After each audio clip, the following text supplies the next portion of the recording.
Class 9th के economics के chapter number 2 में आपका स्वागत है। आज हम इस चैप्टर में पढ़ेंगे पीपल एज रिसोर्स के बारे में। इसके मेन पॉइंट्स मैं आपको बता दे रहा हूँ, बाकी आप बुक्स में पढ़ लीजिएगा, बहुत इजी चैप्टर है। सबसे पहला पॉइंट है कि इसमें ये कहा गया है कि पीपल एक रिसोर्स के रूप में माने जाते हैं। रिसोर्स का मतलब होता है जैसे प्रकृति ने हमको बहुत सारे रिसोर्स दिए हुए हैं। जैसे मान लीजिए प्रकृति ने हमको दिया हुआ है कोयला। तो कोल से क्या होता है, बिजली बनाते हैं। कोल से ही जो है बहुत सारी जो इंडस्ट्रीज़ होती हैं वो चलती हैं। तो इस तरह से हम कोल को रिसोर्स के रूप में यूज़ करते हैं। पत्थरों को रिसोर्स के रूप में यूज़ किया जाता है और उनसे मकान बनाया जाता है, नींव बनाई जाती है। तो इसी प्रकार पीपल को भी रिसोर्स माना जाता है और पॉपुलेशन को ह्यूमन कैपिटल बनाया जा सकता है। जैसे कि आप लोग स्कूल में पढ़ रहे हैं तो आपसे ये उम्मीद की जाएगी कि आप एजुकेशन गेट करेंगे और अपने स्किल को डेवलप करेंगे और आप एक कैपिटल बन जाएंगे। कैपिटल का मतलब होता है पूंजी। कि जिस प्रकार एक डॉक्टर जो होता है, आपने देखा होगा कि जब वो हॉस्पिटल में किसी पेशेंट को देखता है तो उसकी फ़ीस वो लेता है। तो इस तरह से उसकी एक वैल्यू होते जाती है और वो ह्यूमन कैपिटल बन जाता है। तो इन्वेस्टमेंट जो होता है ह्यूमन कैपिटल में, वो थ्रू एजुकेशन, ट्रेनिंग, मेडिकल के माध्यम से होता है। हमारे आसपास आप देख सकते हैं कि जैसे एक टीचर है, एक डॉक्टर है, एक मूवी बनाने वाला है, तो ये सभी क्या हो गए, रिसोर्स के रूप में काम करते हैं। इसलिए पीपल को रिसोर्स कहा गया है। ह्यूमन कैपिटल जो होता है वो बाकी सभी चीज़ रिसोर्सेज से, चाहे वो लैंड हो या फिजिकल कैपिटल हो, उन सबसे ज़्यादा सुपीरियर होता है। अब आप ये कहेंगे कि ये कैसे होता है, तो ये ऐसे होता है कि जैसे बाकी की चीज़ें जो होती है, जैसे मान लीजिए आपने सोना रखा खरीद करके और वो चोरी हो गया, तो या सोने के दाम गिर गए, बहुत सारी सोने की खदानें मिलने लगी, तो ऐसा हो सकता है कि जिस चीज़ को आप रिसोर्स आज मान रहे हो, जिसकी आज वैल्यू है, उसकी वैल्यू गिर जाए। लेकिन ह्यूमन कैपिटल ऐसा होता है कि यदि ह्यूमन को कोई स्किल आ रहा है, यदि ह्यूमन आगे आने वाले ज्ञान के हिसाब से अपने आप को तैयार कर रहा है, तो वो बाकी सारे रिसोर्सेज से आगे रहता है। आपकी बुक में 2 स्टोरी दी गई हैं, एक स्टोरी ऑफ साकाल की दी गई है और एक स्टोरी ऑफ विलास दी गई है। आप उस स्टोरी को पढ़ेंगे तो साकाल की स्टोरी ये है कि साकाल जो है वो बहुत ही हम्बल बैकग्राउंड से उठता है और वो सॉफ्टवेयर डेवलपर बन जाता है और उसको एक प्राइवेट कंपनी में जॉब मिल जाता है। उसकी परिस्थितियां बहुत ही गरीब परिस्थिति से वो उठता है, लेकिन उसके घर वाले उसको मजबूर करते हैं कि वो पढ़ाई लिखाई करे। इसके जस्ट विपरीत एक स्टोरी है विलास की, जो कि गरीबी में रहता है, फिशर मैन का लड़का है। फिश बेचती है उसकी मदर और वो बीमार रहता है, उसका आर्थराइटिस हो जाता है और उसकी पढ़ाई वढ़ाई छूट जाती है, पढ़ा जाता ही नहीं है वो स्कूल। और अंततः ये होता है कि उसकी माँ भी बीमार हो जाती है और वो बाज़ार में जाके फिश बेचने लगता है। तो इस तरह से देखिए कि 2 व्यक्तियों की कहानी आपके बुक में दी गई है और उसके माध्यम से बताया गया है कि हमें अपने आप को यदि डेवलप किया, जैसे साकाल ने अपने आप को डेवलप किया, एजुकेशन स्किल डेवलप किया, तो उसकी आर्थिक स्थिति सुधर गई। लेकिन विलास की स्टोरी में हमको ये पता चलता है कि उसने अपनी स्थिति को सुधारने के लिए कोई प्रयास नहीं किए। तो इसी प्रकार हमारे लाइफ में भी होता है। जैसे विश्व के जो फेमस उद्योगपति हैं जिनका नाम है बिल गेट्स, तो उन्होंने कहा, जो अमेरिका के सबसे धनी व्यक्ति हैं, तो उन्होंने कहा है कि यदि आप गरीब पैदा हुए हो तो इसमें आपका कोई दोष नहीं है, लेकिन यदि आप गरीब ही मर गए तो ये आपका बहुत बड़ा दोष है, क्योंकि आपके पास इतने स्किल डेवलप करने के चांसेस होते हैं, इतनी सारी चीज़ें होती हैं कि आप अपने पूरे परिवार की और आगे आने वाली जनरेशन की स्थिति को सुधार सकते हैं। तो इस तरह से दोनों स्टोरी के माध्यम से हमको ये बताया गया है कि किस तरह से ह्यूमन कैपिटल को डेवलप किया जाता है। अगली हेडिंग दी गई है आपके उसमें, economic activities by man and women. तो सबसे पहले इकोनॉमिक एक्टिविटीज़ 3 तरह की होती हैं। पहली होती है प्राइमरी, सेकेंडरी और पहली होती है प्राइमरी, दूसरी सेकेंडरी और तीसरी टर्शरी। प्राइमरी सेक्टर में एग्रीकल्चर, फॉरेस्ट्री, एनिमल हस्बेंड्री मतलब एनिमल को पालना, फिशिंग, पोल्ट्री फार्मिंग, माइनिंग और क्वायरिंग, ये माइनिंग का ही एक फॉर्म होता है, ये सब किया जाता है। मैन्युफैक्चरिंग मतलब जैसे आप कोई चीज़ माइन करने के बाद, जैसे आप गोल्ड को माइन करने के बाद उससे यदि आप ज्वेलरी बना रहे हैं तो वो मैन्युफैक्चरिंग में आ जाएगा, तो उसको सेकेंडरी सेक्टर में माना जाता है। और ट्रेड, ट्रांसपोर्ट, कम्युनिकेशन को थर्ड सेक्टर में माना जाता है। इसको सर्विस सेक्टर भी कहा जाता है। तो ये तीनों सेक्टर जो होते हैं किसी भी देश की आर्थिक प्रगति में बहुत इम्पोर्टेंट होते हैं, कि वहाँ के जो लोग करते क्या हैं पहली स्थिति में, क्या वो प्राइमरी एक्टिविटी करते हैं या वो सेकेंडरी करते हैं में आगे हैं या वो सर्विस सेक्टर में आगे।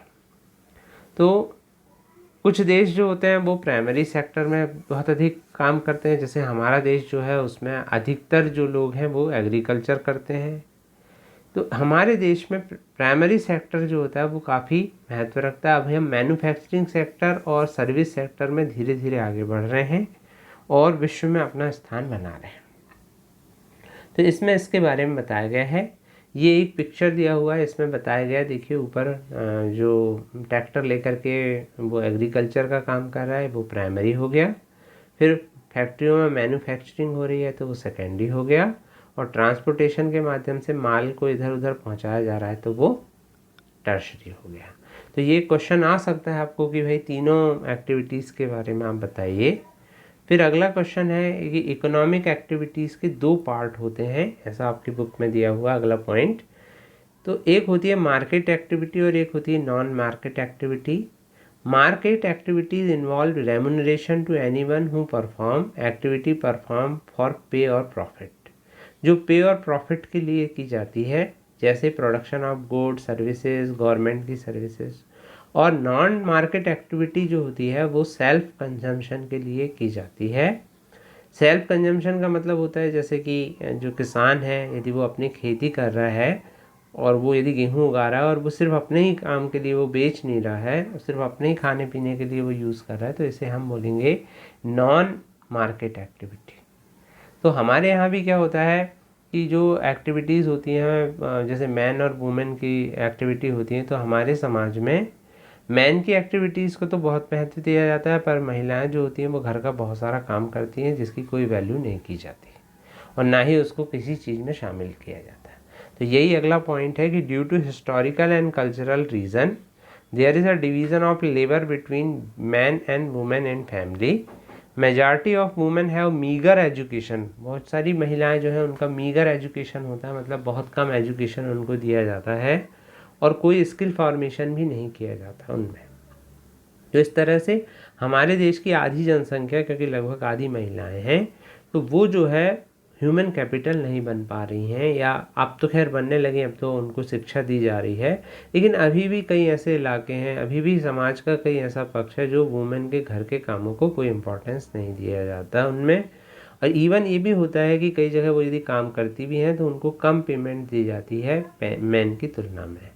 और most women work where job security is not there, और बहुत सारी वुमेन ऐसी जगह वुमेन ऐसी जगह काम करती हैं जहाँ पर जॉब सिक्योरिटी भी नहीं है, कि मतलब उनका जॉब कभी भी जा सकता है। यदि उनको मान लीजिए कोई प्रॉब्लम आ गई, यदि उनके यहाँ मान लीजिए उनके बच्चे हो गए तो उनको जॉब छोड़ना पड़ता है।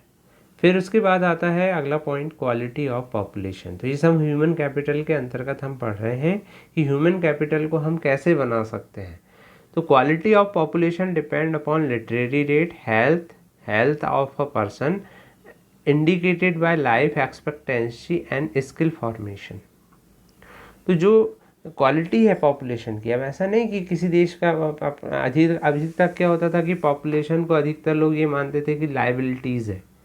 भाई ये हम अभी भी कई लोगों से सुनते हैं, अरे पॉपुलेशन तो बहुत बढ़ रही है। पॉपुलेशन बढ़ने से कोई प्रॉब्लम नहीं है, मगर दिक्कत क्या है, उस पॉपुलेशन को काम देने के लिए हमारे पास रोज़गार नहीं है, अवसर नहीं है, रिसोर्सेज नहीं है, उनको हम ह्यूमन कैपिटल नहीं बना पा रहे हैं, तो फिर वो हमारे लिए एक बहुत बड़ा बर्डन है।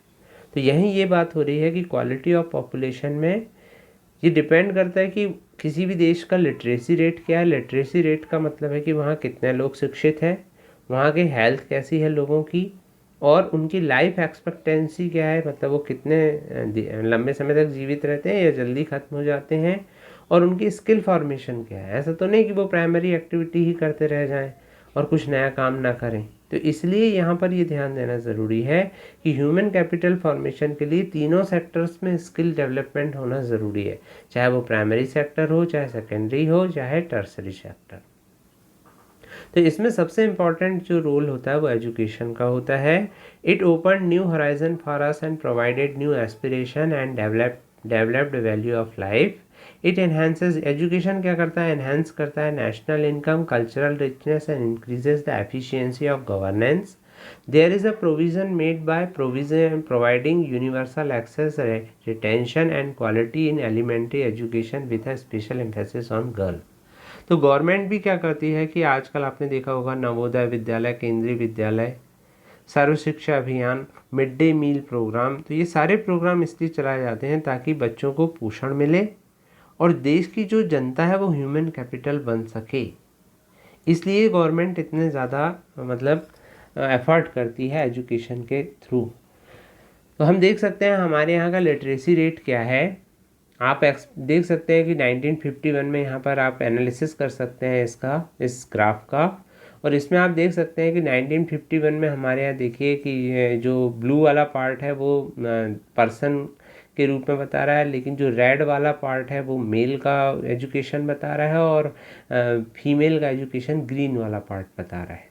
तो इसमें यदि आप एनालिसिस करें तो देखिए 1951 में हमारे देश में 19% से भी कम जो था वुमेन एजुकेशन था, लेकिन धीरे धीरे देखिए आप 1911 में वो बहुत ज़्यादा बढ़ गया और उसी अनुपात में मेल एजुकेशन भी बढ़ा। तो अब इससे आप डिफरेंस और भी देख सकते हैं कि पहले मेल एजुकेशन और वुमेन एजुकेशन, फीमेल एजुकेशन में का बहुत बड़ा डिफरेंस था 1951 में, लेकिन 1911 में वो कम हो गया। और अभी नए आंकड़े आपको ढूंढना है कि जो अभी नए आंकड़े आए हैं, नए डेटा आए हैं, उनमें क्या स्थिति रही है 2020 और 21 में। अभी आप इसको एनालिसिस करके देख सकते हैं कि लगातार इसमें वृद्धि हो रही है। तो एजुकेशन जो होता था वो पहले, उस पर पहले प्लान में हमने, हमारी देश की गवर्नमेंट ने कितने करोड़ रुपए खर्च किए थे, 151 करोड़ रुपए खर्च किए थे, जबकि 11th प्लान में हम 3766.90 करोड़ खर्च कर चुके हैं। तो इससे क्या होता है कि देखिए लिटरेसी रेट जो है वो 18% से 2010-11 में 74% तक बढ़ गया। और government Sarva Shiksha Abhiyan, mid day meal scheme, Navodaya Vidyalaya, Kendriya विद्यालय, अब श्रमोदय विद्यालय भी खुल रहे हैं, जिनमें क्या हो रहा है, उन मजदूरों के बच्चों को भी एजुकेशन दिया जाता है जो नहीं पढ़ पाते हैं। श्रमोदय विद्यालय, ये अभी याद रखिएगा, ये नई चीज़ आई है। तो इस तरह से क्या हो रहा है, एजुकेशन के क्षेत्र में गवर्नमेंट बहुत अधिक काम कर रही है। और ये यूजीसी ने एक आपको डेटा दिया हुआ है कि 1950 और 51 में हमारे यहाँ पर देखिए नंबर ऑफ़ कॉलेजेस 750 थे और नंबर ऑफ़ यूनिवर्सिटी जो थी वो 30 थी। लेकिन धीरे धीरे क्या हुई, आप यदि 1916 और 1916-17 के आंकड़े यदि आप डेटा देखेंगे तो उस समय में हमारे यहाँ कॉलेज जो हो गए हैं वो 42,338 कॉलेज हो गए हैं और कॉलेज और यूनिवर्सिटीज़ जो हो गई हैं 795 हो गई हैं। और अभी रीसेंट डेटा में भी आप देख सकते हैं, आप सर्च करिए और पता लगाइए कि अब हमारे देश में ये क्या स्थिति है। तो इस प्रकार से किसी भी देश का एजुकेशन का यदि दायरा बढ़ाया जाए तो वहाँ के जो लोग हैं वो, उनका स्किल डेवलपमेंट अपने आप होने लगता है और वो ह्यूमन कैपिटल बनने लगते हैं। तो आपको ये कुछ पॉइंट दिए हुए हैं कि चलिए आप डिस्कस करिए क्लास में और आंसर दीजिए कि is the increase in the number of college adequate to admit the increase number of student. क्या आपको लगता है जिस तरह से जनसंख्या बढ़ रही है उसके हिसाब से ये एडिक्वेट है? एडिक्वेट का मतलब होता है क्या ये सफिशिएंट है? Do you think we should have more number of universities? क्या आपको लगता है कि हमारे देश में और यूनिवर्सिटीज़ चाहिए? What is the increase noticed among the teachers in the year 1998 और 1999? आपको उसमें से एनालिसिस करके बताना है कि क्या इंक्रीज आपने नोटिस किया।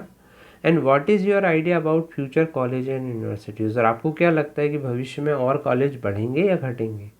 यदि बढ़ेंगे तो क्यों बढ़ेंगे? तो ये सारे क्वेश्चन आपके दिमाग में आना चाहिए इस चैप्टर को पढ़ने के बाद, ताकि आपके अंदर एक रीजनल एक आपको लॉजिकल आप आंसर दे सकें कि हमें क्यों ज़रूरी है एजुकेशन बढ़ाना हमारे देश में।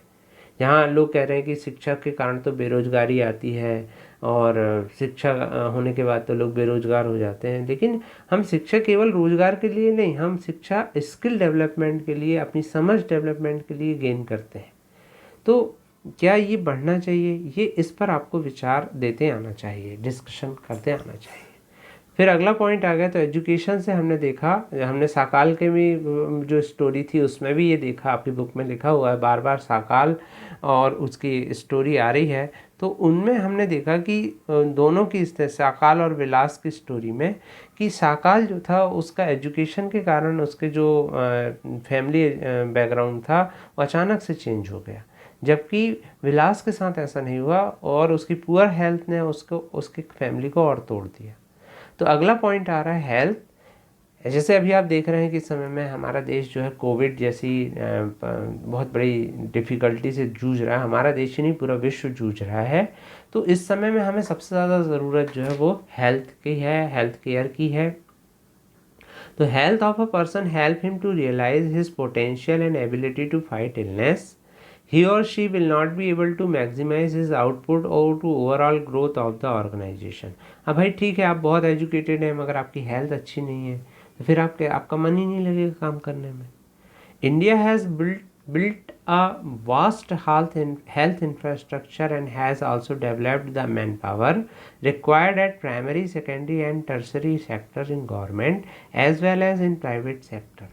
तो ये हमारे यहाँ का हेल्थ स्ट्रक्चर भी दिया हुआ है कि पहले क्या हुआ था, फिर धीरे धीरे हमारे यहाँ क्या क्या स्थिति हुई, कितनी डिस्पेंसरी, कितने बेड, और इस समय में तो इवन ये हो रहा है कि कोविड से लड़ने के लिए हम जो है पूरे रेलवे जो है वो तैयार है और वो लोगों को हेल्थ फैसिलिटी दे रहा है। तो आपके बुक में बहुत सारा डेटा एनालिसिस दिया हुआ है जिसको पढ़ करके आप अपने व्यूज़ लिख सकते हैं कि हेल्थ में हमें क्या करना चाहिए और कि हम किस तरह से जो है ह्यूमन कैपिटल को बहुत अच्छा बना सकते हैं हमारे देश का। तीसरा इम्पॉर्टेंट पॉइंट जो आता है, जैसे मैंने आपको बताया, अनएम्प्लॉयमेंट। अनएम्प्लॉयमेंट का मतलब होता है बेरोजगारी। तो unemployment set to exist when people who are willing to work at the going wages can not find jobs. Sheila is not interested in working outside her domestic domain. Jeetu and Situ are too small to be counted to workforce population।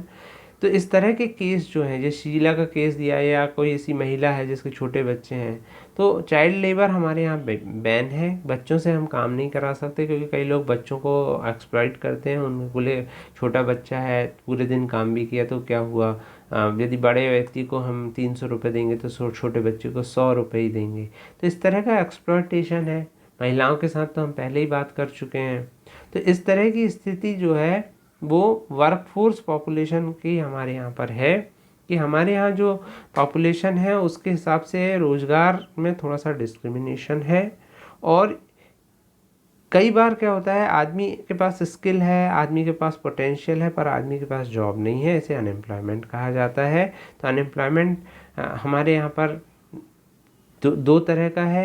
एक है seasonal और disguised unemployment भी है कि लोग दिखते हैं कि भाई वो लोग एम्प्लॉयड हैं। जैसे मान लीजिए खेत में काम कर रहे हैं। अब मान लीजिए मेरा एक खेत है और मेरे 4 भाई हैं, हम सब मिल करके हमारे खेत में काम कर रहे हैं। तो हम जो है काम कर रहे हैं, साल भर काम कर रहे हैं, मगर कई बार ऐसा होगा कि सीज़न की वजह से, जैसे अब खेत में अभी मान लीजिए पानी गिर रहा है तो हम घर में बैठे हुए कोई काम नहीं कर रहे हैं। तो इस तरह से बहुत जगह डिस्गाइज्ड अनएम्प्लॉयमेंट है कि मतलब हम एम्प्लॉयड दिख तो रहे हैं लेकिन हमारे स्किल की कोई वैल्यू नहीं है, हम घर में बैठे हैं। तो इसीलिए क्या है कि डिस्गाइज्ड एम्प्लॉयमेंट जो है वो किसी भी देश के लिए, या सीजनल एम्प्लॉयमेंट जिसको कहा जाता है, वो थोड़ी दिक्कत की बात है। और अगली जो अनएम्प्लॉयमेंट हमारे यहाँ पर है वो है एजुकेटेड अनएम्प्लॉयमेंट। एजुकेटेड अनएम्प्लॉयमेंट का मतलब है कि हमारे यहाँ जो शिक्षा प्रणाली ऐसी हो गई है कि सभी को हम वोकेशनल एजुकेशन नहीं दे सकते।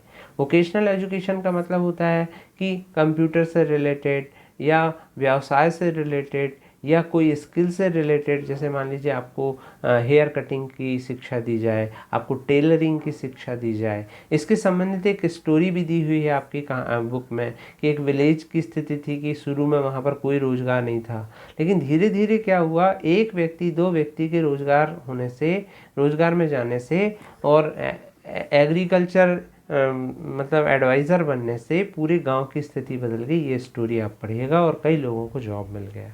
तो इस तरह से क्या हुआ कि एक व्यक्ति के एफर्ट से पूरे गांव की सिनेरियो चेंज हो गई, और जहां गांव में पहले बिल्कुल अनएम्प्लॉयमेंट बहुत अधिक था, धीरे धीरे वो वहाँ पर क्या हो गया, बहुत एम्प्लॉयमेंट मिलने लगा लोगों को और लोग एम्प्लॉयड हो गए। तो इस तरह से जो है इस चैप्टर में हमने ये मेन चीज़ पढ़ी पीपल एज रिसोर्स के बारे में, और ये सारी चीज़ें हमने डिस्कस करी। अब आप इस पे क्वेश्चन आंसर पे देख सकते हैं, क्वेश्चन आंसर मैं अलग से भेज रहा हूँ, लेकिन कुछ क्वेश्चंस पे मैं डिस्कस करना चाहूँगा। जैसे पहला क्वेश्चन आपकी बुक में दिया है, what do you understand by people as a resource.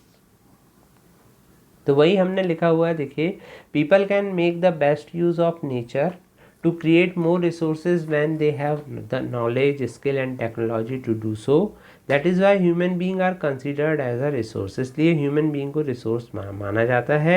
It is the ability of human being which help in transferring a physical material into valuable resource. तो हम किसी भी physical material को valuable resource में develop करते हैं हमारे skill के माध्यम से। भाई जैसे मिट्टी है तो मिट्टी से ईंट कौन बनाता है, इंसान। ईंट से घर कौन बनाता है, मेज़न। तो इस तरह से जो है, जो व्यक्ति है वो कहीं ना कहीं अपने स्किल का उपयोग करके रिसोर्स को टेक्निकली यूज़ करता है, वैल्यूएबल बनाता है। People as a resource is a way of referring to countries working people in terms of their existing productive skill and ability. The idea of people as a resource is linked to the concept of human capital. जो idea है वो human capital से related है। जैसे मैंने आपको बताया, human capital का मतलब है stock of skill and productive knowledge embodied in a population. Any production of good and services require the presence of 4 factor of production, land, labour, physical capital and human capital. मतलब यदि आपको कोई भी production करना है तो आपको ये 4 चीज़ें चाहिए जो अपन ने स्टोरी ऑफ पालमपुर में पढ़ा था, लैंड, लेबर, फिजिकल कैपिटल और human capital. The knowledge and enterprise provided by human capital put together the other 3 factor. अब जो नॉलेज और एंटरप्राइज है जो ह्यूमन कैपिटल से मिलता है वो बाकी की 3 चीज़ों को आपस में मिलाता है और बहुत अच्छा आउटपुट मिलता है। Population becomes an asset. Population जो होती है वो एक संपत्ति बन जाती है इंस्टेड ऑफ अ लाइबिलिटी। एक लाइबिलिटी के स्थान पर वो एक एसेट बन सकती है यदि इन्वेस्टमेंट किया जाए उसके फॉर्म में, कि उनको एजुकेशन दिया जाए, ट्रेनिंग दी जाए और उनकी मेडिकल केयर की जाए। इसलिए आपके पेरेंट आपके खाने पीने पे बहुत ध्यान देते हैं, आपके एजुकेशन पे ध्यान देते हैं और आपको पढ़ाते हैं, क्योंकि उन्हें एक एक्सपेक्टेशन रहती है कि जो हम नहीं कर पाए वो हमारे बच्चे ज़रूर करेंगे। फिर है human is what is human resource different from other resource like land and physical capital. How is human resource, कैसे ह्यूमन रिसोर्स डिफरेंट है। तो human resource is different in following way. Land and other resources fix होते हैं, limited होते हैं, specific होते हैं, जबकि human resources can be nurtured through education and health. जैसे मैंने आपको पहले एग्जांपल बताया कि मान लीजिए आपके 4 फादर्स के पास एक घर था, तो वो घर जो है दिन ब दिन क्या होगा, ओल्ड होता जाएगा और आप उसको रेनोवेट कराएंगे, थोड़ा बहुत रेनोवेट कराएंगे, जो भी कराएंगे, लेकिन कहीं ना कहीं आपको ये लगेगा कि नहीं यार ये घर फिर से बनना चाहिए था, कहीं ना कहीं आपको ऐसा लगेगा। तो यही कह रहा है कि land and other resources are fix, limited and specific, जबकि ह्यूमन रिसोर्सेज जो होते हैं वो कैन बी नर्चर्ड। कि भाई जैसे मान लीजिए आप जो चीज़ नहीं पढ़ पाए तो आप चाहेंगे कि आपका छोटा भाई पढ़ ले, आप चाहेंगे कि जो कमिंग जनरेशन है वो पढ़ ले। फिर human resources can bring a change, ये एक बहुत इंपॉर्टेंट चीज़ है, जबकि फिजिकल रिसोर्सेज जो होती हैं ऐसा नहीं होता। वैसा नहीं होगा कि वो पुराना घर आप एकदम से तोड़ दें और फिर एकदम नया बना लें। Human resources can make use of land and physical capital, whereas land and physical capital cannot become useful on its own. कि हम जो है लैंड का यूज़ करते हैं, ऐसा नहीं होगा कि लैंड हमारा यूज़ करने लगे। तो इस तरह से दोनों में डिफरेंस है और आप इनको इस तरह से लिख सकते हैं कि ह्यूमन रिसोर्सेज जो है वो दूसरे रिसोर्सेज से डिफरेंट है।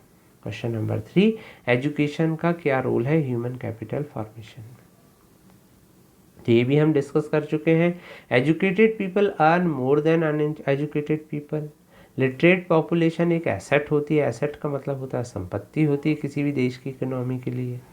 It leads to higher productivity, इससे हायर प्रोडक्टिविटी होती है, जैसा कि मैंने आपको डॉक्टर का एग्जांपल बताया। It opens new avenues for a person, ये एक व्यक्ति के लिए नए रास्ते खोलती है। It provides new aspiration and develops values of life, ये प्रोवाइड करती है नए एस्पिरेशन, एस्पिरेशंस का मतलब होता है नई नई आकांक्षाएँ, और नए वैल्यू देती है लाइफ को, और ये सोसाइटी की ग्रोथ में कंट्रीब्यूट करती है। और यदि ये सब होता है किसी देश में तो उसकी नेशनल इनकम, कल्चरल रिचनेस और एफिशिएंसी बढ़ती है, गवर्नेंस। तो इस तरह से एजुकेशन जो होता है वो ह्यूमन कैपिटल फॉर्मेशन में बहुत हमारी हेल्प करता है। नेक्स्ट क्वेश्चन है, what is the role of health in human capital formation? तो ये भी अपन अब बहुत आसानी से लिख सकते हैं, जैसे कि अपन ने 2 स्टोरी पढ़ी कि human capital refers to the stock of skill and productive knowledge embodied in a population. This skill and product knowledge can provided with the help of proper education and training. However, the benefit of education alone do not lead to creation of human capital. अब ये ज़रूरी नहीं कि आपको बहुत अच्छा education है तो वही काम पड़ेगा। यदि आपकी हेल्थ अच्छी नहीं है तो ये सारा एजुकेशन, जैसे आज के समय में आप देखिए कि एक छोटे से वायरस ने पूरी दुनिया को हिला दिया। आज हम घरों में कैद हैं, आज हम जो है सारी चीज़ों से ज़्यादा महत्व आप किसको दे रहे हैं? हेल्थ को दे रहे हैं, कि सब यही चाहते हैं कि भाई हमारी जो हेल्थ है वो सही रहे। तो एक अनहेल्दी पर्सन जो होता है वो लायबिलिटी होता है, वो एक एसेट नहीं हो सकता। इसलिए हेल्थ जो है वो इंडिस्पेंसिबल बेसिस है एक व्यक्ति रियलाइजिंग वंस वेल बीइंग, एक व्यक्ति को वेल बीइंग बनाने के लिए, मतलब वो सबके काम आए, वो अच्छा रहे। अगला है, what does health play in individuals working life? ये भी उसी से रिलेटेड है कि अनहेल्दी इंडिविजुअल की तुलना में हेल्दी इंडिविजुअल जो होता है वो ज़्यादा प्रोडक्टिव होता है और उसकी ज़्यादा प्रोडक्टिविटी होती है, इसीलिए जो है वो फिर लायबिलिटी नहीं होता। क्वेश्चन नंबर 6 है, what are your various activities are undertaken as primary sector, secondary sector and tertiary sector? तो यही मैंने अभी आपको पहले बताया था कि कौन कौन सी एक्टिविटी प्राइमरी एक्टिविटी होती हैं, कौन कौन सी सेकेंडरी होती हैं और कौन कौन सी टर्सरी एक्टिविटी होती हैं। तीनों को आप लिख सकते हैं, तीनों को आप अच्छे से समझ सकते हैं। और अगला है, क्या डिफरेंस है इकोनॉमिक और नॉन इकोनॉमिक एक्टिविटी में? तो इस तरह से आप बना लीजिएगा। इकोनॉमिक एक्टिविटी में क्या होता है कि it refers to human activity related to production and consumption of good. पहली वाली जो एक्टिविटी है प्राइमरी में, उसमें क्या होता है, नॉन इकोनॉमिक एक्टिविटी और इकोनॉमिक एक्टिविटी में जो होता है ये अंतर होता है कि ये non economic activity without monetary gain की जाती है और इसकी एक्टिविटी, इस एक्टिविटी की नॉन इकोनॉमिक एक्टिविटी की ज़्यादा वैल्यू नहीं होती है और इसकी मॉनेटरी टर्म में इसको नहीं नाप सकते। जैसे मैंने आपको घर के में काम करने वाली महिलाओं के बारे में बताया कि जो महिला अपने घर का कामकाज करती है उसको कोई ज़्यादा महत्व नहीं दिया जाता, जबकि पुरुषों के काम को जो होता है वो बहुत अधिक महत्व दिया जाता है। तो इस तरह से जो है हमने देखा कि हमारे यहाँ पर ह्यूमन कैपिटल फॉर्मेशन में कौन कौन सी चीज़ें हैं। बाकी के क्वेश्चंस मैं आपको भेज दूँगा, बाकी के क्वेश्चंस की आप चिंता ना करें कि हम कैसे उनको पूरा करेंगे। जैसे why are women employed in low paid work, तो ये हमारे यहाँ पर महिलाओं को कम पेमेंट क्यों दिया जाता है? तो इसका कारण यह है कि उनके अंदर नेसेसरी स्किल की कमी होती है, क्योंकि उनको एजुकेशन नहीं दिया जाता बचपन से ही। उनको ये कहा जाता है कि जेंडर प्रेजुडाइसेस हमारे यहाँ पर हैं और इसीलिए क्या होता है उनको मैन के जैसे एजुकेशन नहीं दिया जाता है। तो बाकी फिर इसके बाद है अनएम्प्लॉयमेंट पर क्वेश्चन जो पूरे अपनी बुक में दिए हुए हैं। Thank you very much for attending my class.